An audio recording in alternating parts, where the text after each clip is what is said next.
It had been 10 minutes since Fillian hung up the phone, shocked and confused about the details of the call.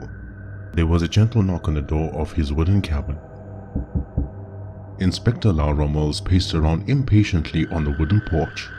Her nerves kept her fingers moving and rubbing against each other. This was the first time that a fellow inspector had visited Fillian's home. The vampire cop with his slick back hair, white long-sleeve shirt rolled up to his thick forearms and a black vest over, opened the door and welcomed Inspector Mills into his home. But sunrise was nearing. "Please have a seat, Inspector Mills. I was just on my way to see you." "Did something else come up?" Miss Lara Mills looked at the vampire head to toe, but focused greatly on the man's face. "There's a story that I wish to share with you," she said. Long ago, in the dark, misty woods of Redwater, a terrifying monster brutally attacked an elderly man, ripped him to complete shreds. The monster was reddish in color, with a mane like a lion, yet looked much like a wolf creature. The fiend then turned its attention to a little girl in the woods as it chased her down. Its footsteps so loud it vibrated the very ground the girl walked on. She ran for her life until a mysterious man came to her rescue. A pale man with red eyes, wearing a leathery black coat, sleeves rolled up to his forearms, and black jeans. Hair slicked back but shorter than yours. He moved so quick that if you blinked your eyes, the mysterious being would disappear. The reddish wolf-like creature, with a mane, roared at him from the top of the trees. A legendary battle took place, and what started off as a fair fight soon changed course as the battle dragged on. The mysterious man had these razor-sharp fangs that showed every time he grunted. His muscles, visible through the clothing, overpowered the fiend in the woods of Redwater. Punches, throws, kicks, he did it all. Alas, the man stood firm, feet planted in the ground, donning a stance ready for the second round. But the wolf-like monster scurried away, disappearing in the mist, never to be seen again.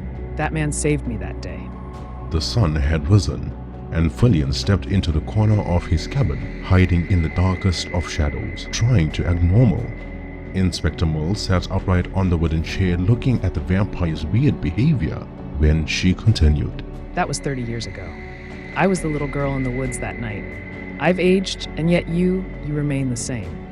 Fillian, while looking down at the wooden floor, said, "Forgive me, madam, but it seems to be some sort of mistake." You didn't recognize me when you joined the Redwater police force, but I recognized you. I wanted to thank you for such a long time, but I didn't know how to. With researching academia from witches in Redwater, I pieced it together. Back then, I never saw a man with such speed, only working the night shift, sustaining wounds shown at the precinct, and magically healing the next day. The skin condition excuse can only take you so far. You're a vampire. Fillian was nervous as he has ever been. His body language never showed it, but it was visible in his eyes. Once again, he said, "Forgive me, Inspector Mills, but I really think that you have the wrong person. Though I am really glad that you made it out safely." You're right. Maybe I am mistaken. Or maybe you could prove that to me by stepping out of the shadows and into the sunlight. The vampire remained speechless with a look of defeat on his face. Mills told Fillian how she would now be captain, and former Captain Landy's death would be investigated by her. For now, the woman's visit wasn't just to thank the vampire, but to inform him the beast has now returned to Redwater. Except there was only one problem with that. The vampire hid this from Captain Mills to avoid panic, further questions, and digging deeper into a world that she would not fathom. Fillian Hunt actually chased down that beast and killed it the next day. The Lycan breed ended off with that same creature. So who or what was this Crimson Lycan that after all these years has now showed up in Redwater?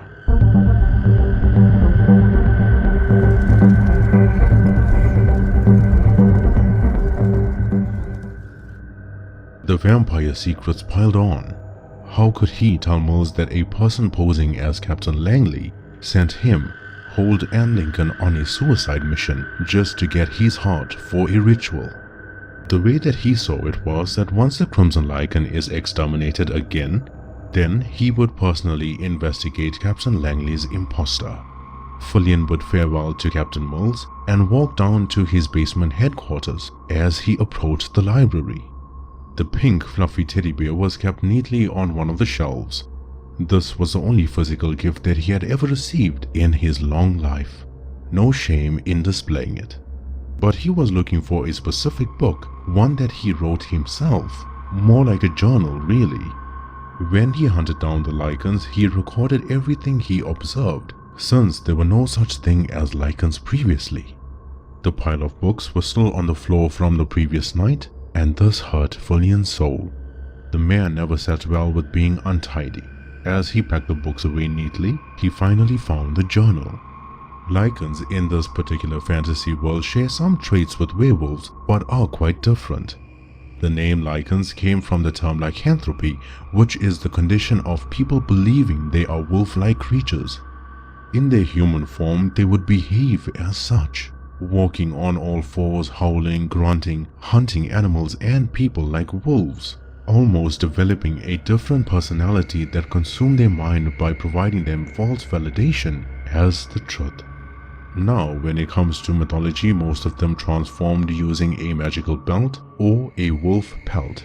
I say transformed because all this did was amplify the cannibalistic tendencies in their human form.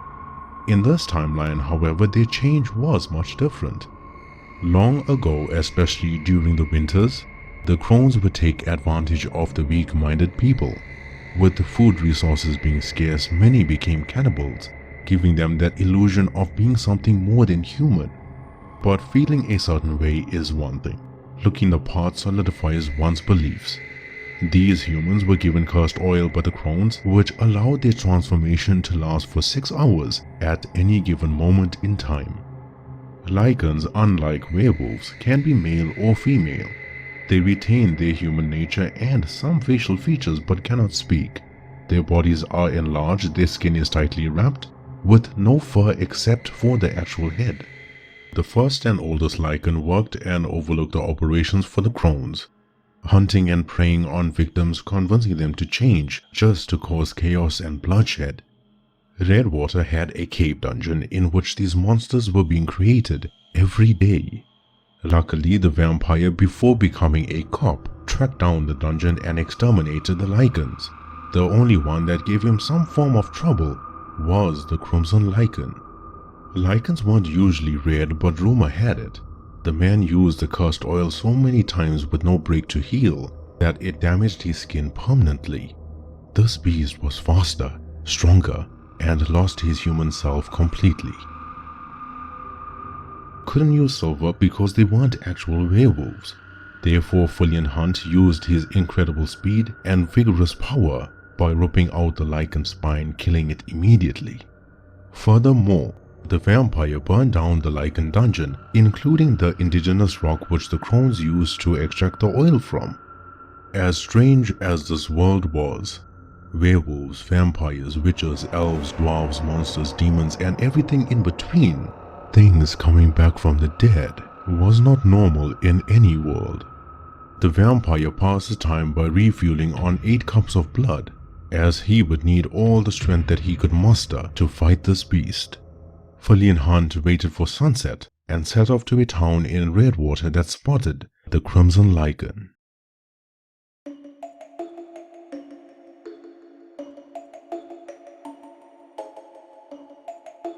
The vampire cop, dressed in his comfortable long black coat, walked into the town of Landy. With each step he felt suffocated. This was one of the worst towns in Redwater, one that he was ashamed of.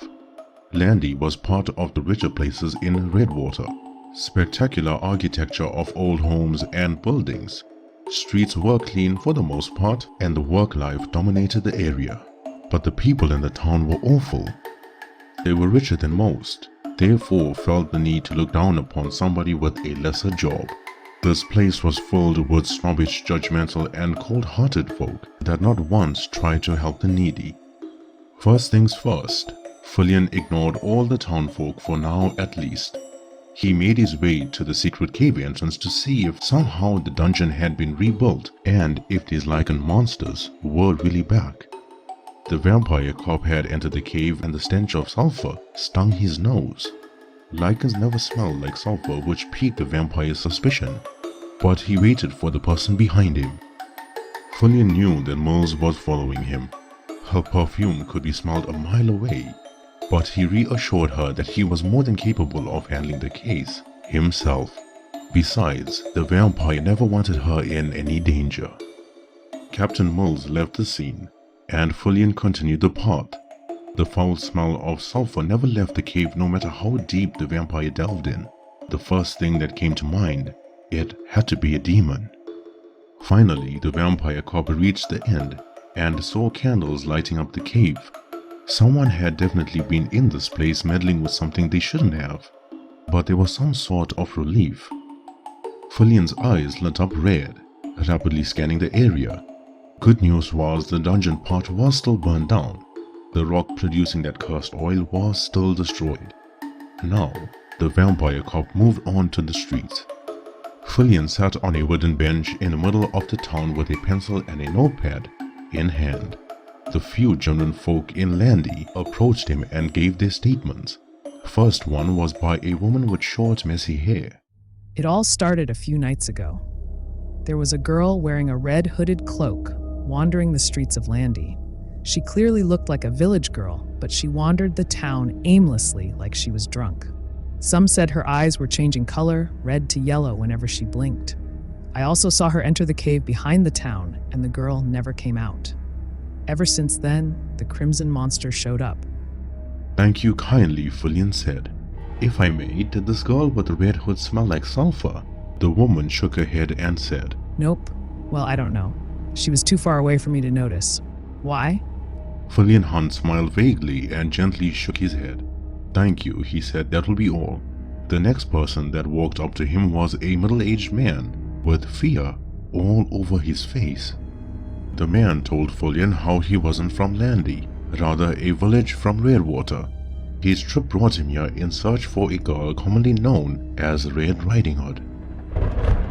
Since that day in the forest, everything changed. The girl began crawling on the ground in an unnatural, creepy manner. This happened late at night, but the man worked the night shift, therefore spotted it many times. Red Riding Hood's peculiar behavior continued for weeks. Sometimes the girl would light tiny fire pits and write strange symbols on the ground. The village folk called the priest, and the next thing they knew, the Red Riding Hood disappeared, taking the stench of sulfur with her. Sadly, the man found the girl's body 2 days before, located in the cave below. Red Riding Hood's bones were broken and the girl wasn't breathing anymore. The village folk were called in and performed the girl's last rites. The vampire cop expressed his condolences to the man. Fillian said, Thank you for your statement, good sir. I hope peace and clarity finds the hearts of you and the rest of your village. Excuse me, good sir, but I will take your leave now. When the man walked away, the vampire's eyes glowed red once again. His ears moved a little, like an antenna trying to pick up a signal. He kept the notepad and the pencil back in his coat pocket and then stood up. Why was the panicky vampire making his way through the alleyway? His footsteps quickened, looking side to side and behind him each time. His body tensed and he sniffed at each corner that he passed. The smell of sulfur had come back. Where was it coming from? The bright lights behind him weren't enough to help him spot the beast. Fillian could hear it moving, but the noise in the town didn't make things easier. The vampire could not use his heightened senses. Fillian walked towards the center of the town, concentrating harder this time. The vampire's heartbeat slowed right down, almost non-existent. His eyes followed the sound slow and steady. Then he heard it. Roof tiles. The Crimson Lycan ran on the rooftops, stalking the vampire cop as quietly as possible. The hunter became the hunted. How long was this beast hiding in the shadows, leaping from rooftop to rooftop? But round one of cat and mouse soon came to an end. The Crimson Lycan hopped onto a rooftop with a bright light shining directly on it. The monster took a low, pouncing stance on one of the ledges and growled at the vampire. Some of the townfolk ran inside, while others witnessed the standoff. Fillian Hunt unholstered the two pistols from his belt, concealed by his long black coat. with the blood-red eyes that allowed him to see further. Shot after shot was fired at the ledges, but the Crimson Lycan was just as quick. The Lycan wasn't as fast as Fillian, but it did have extra grip on the ledges, evading and leaping from rooftop to rooftop with ease. Thus begins the epic chase between Lycan and Vampire. Fillian ran as fast as possible with his shoes slipping on the dampened paving, but he needed to get to the rooftop immediately. One massive leap and the Vampire landed on one of the ledges. Fillian stumbled trying to catch his balance. The intense storm did not work in the Vampire's favor. Keeping the fight on the rooftops and away from the townfolk was priority. At first glance it did look like the same Lycan, but the eye can be deceiving. The Lycan roared at the Vampire cop, hissing, grunting, and drawing him in with each evasive maneuver. The game of cat and mouse had just entered its second round. Fillian ran alongside the Lycan, firing shots, leaping from ledge to ledge and landing on the opposite side of the monster each time. With each leap, the Vampire took a shot, but a heavy rain obstructed his speed and eyesight, causing the bullets to miss by a hair. The dust of the ledge puffed into the air from the removal of stone with each gunshot from the Vampire's pistol. The Lycan, however, was getting tired. This crimson beast knew the only way out was to leap towards the Vampire cop head-on with a powerful swipe at Fillian's face. Fillian sensed this was the last thing the Lycan could do and then challenged it. It was anyone's for the taking. One could zig instead of zag and the game would be over. The Vampire cop ran with all his might and kicked off from the rooftop, soaring through the air. The Crimson Lycan, looking terrifying as ever with his large white eyes, unsheathed its sharp claws and jumped. But Fillian met him with a flying kick across the face. The Crimson Beast lost its balance mid-air and fell to the ground. Stumbling on its left leg and trying to regain balance with the right, the monster scurried away into the alley, away from the bright lights. Fillian Hunt landed gracefully as his long black coat flapped against the wind with the intense thunder and lightning behind him. One thing was certain, this was no ordinary Lycan. It seemed weaker and slower versus 30 years ago, or perhaps the Vampire has gotten stronger over the years. Fillian kept his fists up and ready, left shoulder in front to defend any blow from the suspicious beast. Walking side to side, front and backwards, the Vampire entered the alleyway.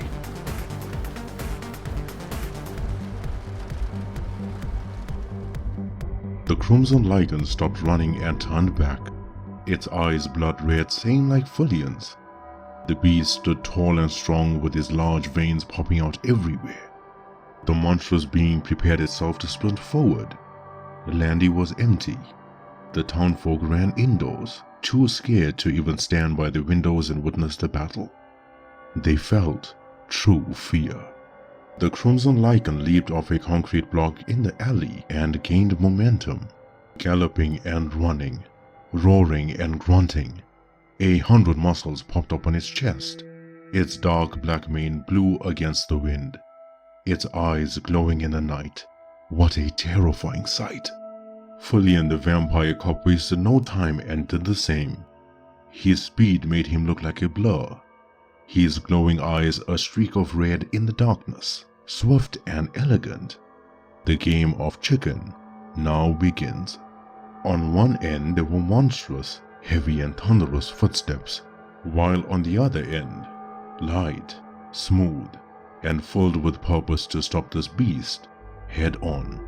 The Crimson Lycan was now inches away from the Vampire. What would it do?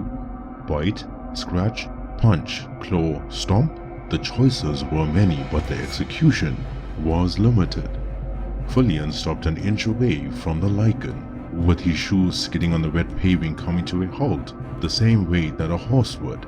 He clenched his fists and held them in front of him.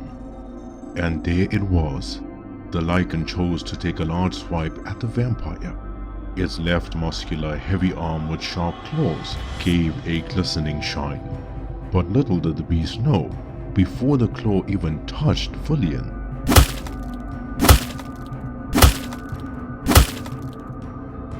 4 punches to immobilize the Lycan, 4 powerful punches from the vampire at lightning speed with immense power.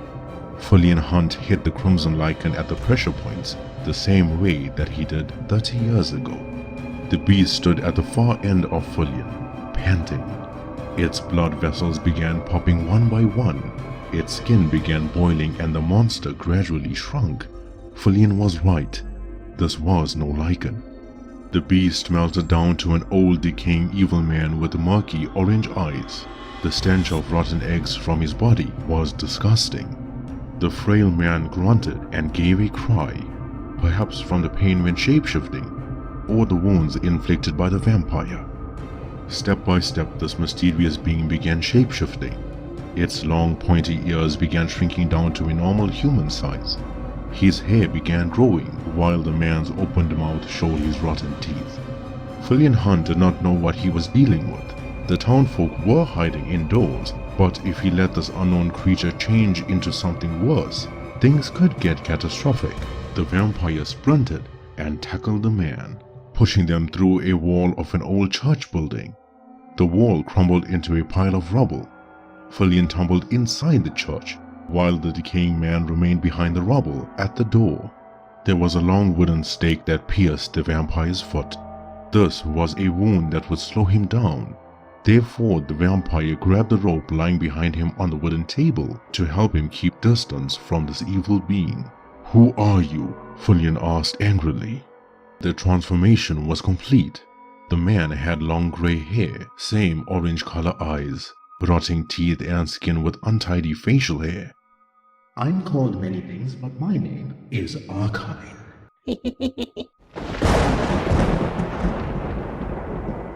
The vampire tried walking forward but was stopped, dead in his tracks. The demon muttered something that kept the vampire cop from crossing the line. A dark, malicious spell. "You are the demon that cursed Victor." "Victor? Wow, you two already on first name basis. Moving a bit too quick there, bucko, but yes. What a disappointing failed creation he was. Come on, pull a chair, make yourself feel comfortable." Fillian had no choice. He kept scanning the room, looking for ways to escape. Bullets won't work on demons. Why couldn't he remember anything from the books that he read? He clenched his hands tightly together in frustration while sitting down. "That's a good vampire. Fillian Hunt, if I am not mistaken. Your reputation precedes you, but I am not familiar with this nice guy act. I know you as the vampire monster that shed so much of blood it impressed a demon. Like me. Oh yes, we both know what you were. Slaying bad guys or not, that gruesome, brutal and violent nature. You cannot hide from it. You could have killed me in the street back then, but you didn't.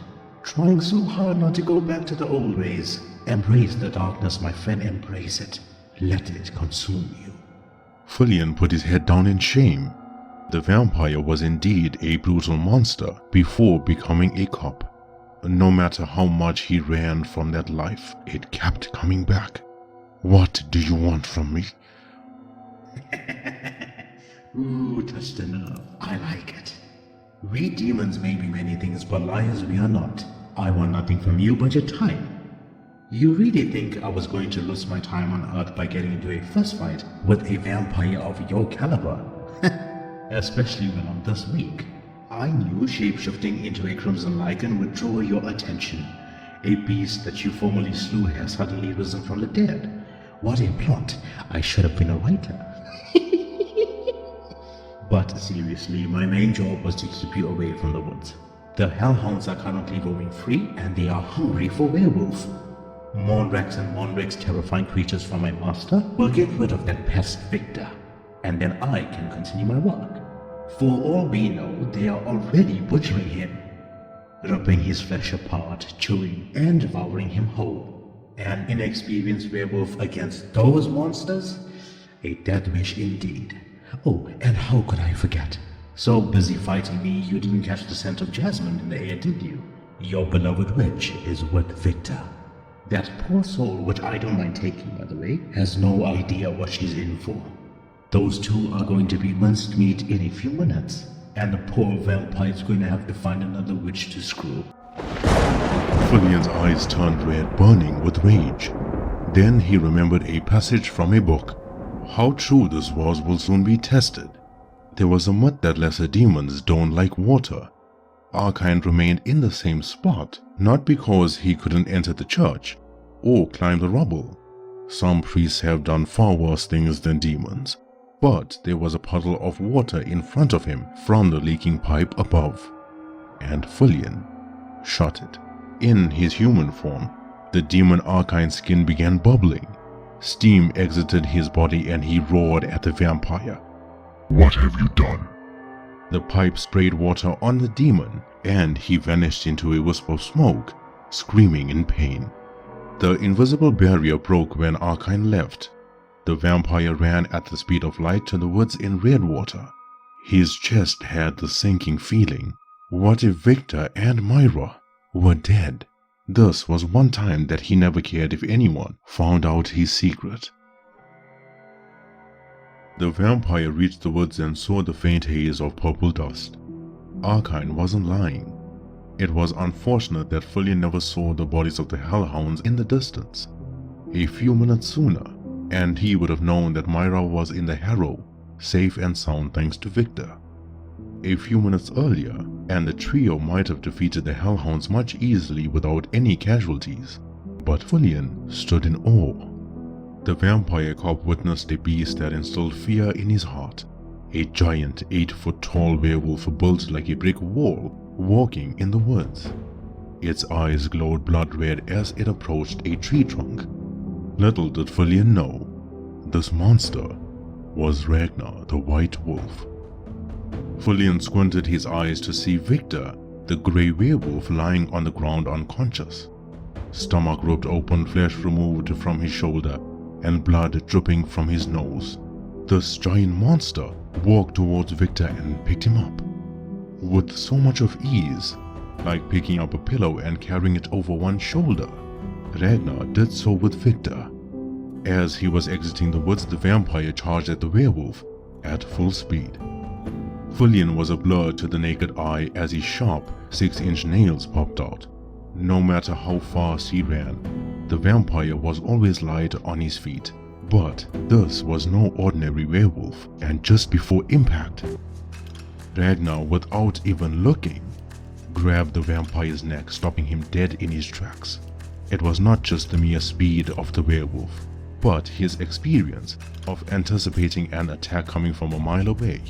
The grip pressure increased each time, and a slow, painful crack of the neck was heard while Fillian grunted in pain. The white wolf slowly but carefully turned his head and looked at the vampire, squealing in agony. Ragnar then tossed Fillian aside like he was a mere insect. His back smashed against the rock on the ground, and the vampire was momentarily paralyzed. Could it be Ragnar snapping his neck from the choke, or the impact of the throw? Either way, Fillian Hunt would remain in this position for a long while having no feeling in his legs. The vampire cop had no choice but to helplessly watch this monster take Victor away while his body was trying to heal the damage as quickly as possible. In Fillian's mind, the largest werewolf that he had ever seen was responsible for the death of Myra the Witch and Victor the Werewolf. An understandable, unfortunate misunderstanding. Still, the vampire was lucky to live. For now, the grey werewolf's journey shifts to a place much bigger and colder. Victor is now being carried to the land of Freya, north of Redwater, home to the elves and dwarves.